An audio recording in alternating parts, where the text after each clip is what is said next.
Jesse Rosera here at JDI Tribeca, talking about what I do best, training like a superhero.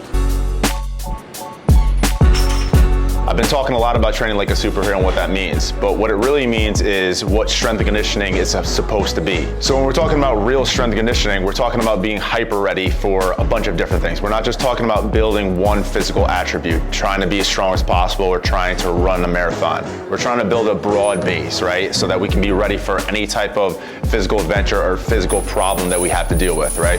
So these attributes include relative and limit strength, strength endurance, speed, absolute and repeatable power, conditioning for long duration and also short intensive periods, mobility, stability, and durability.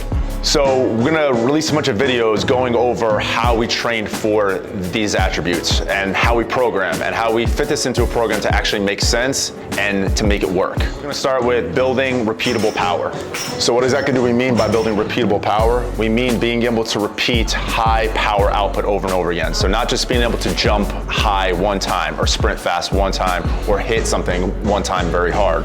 Doing that over and over again while resisting fatigue and being able to exert the same amount of force every single time. We're gonna take one big compound lift. We're gonna do 1 to 3 reps at 90% or more of our 1 rep max for that lift. Then we're gonna rest about 20 to 30 seconds, do another dynamic compound exercise, rest 20 to 30 seconds again, and do a maximal power output exercise. So something like jumping or throwing a med ball.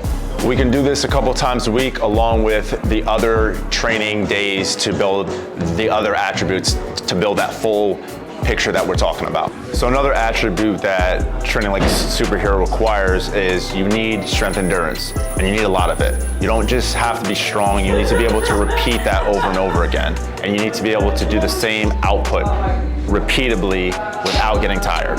So one of the best ways to do this is through body weight training or loading yourself first and then dropping down to just body weight training. So doing something called a mechanical drop set is a really easy and efficient way to do this and to add this to your strength and conditioning training. So with these mechanical drop set, you start with something that's harder, more intense, and then you do something that's progressively easier to do more reps of the same type of similar movement. So an example of this is doing a pull-up with weight on you and then taking that weight off, doing as many reps as you can just body weight, and then changing the angle to make it easier to do more reps, as many reps as possible. So with this, you effectively do 3 or 4 different variations and do as many reps as possible, right? Taxing the muscle, taxing the nervous system in a whole different way. We're all about building max power, max strength here, as being as strong as possible for one effort, but we also need to be able to repeatedly move our body weight over and over again. This is a marker of a true athlete who uses strength and conditioning training properly, or a marker of a superhero.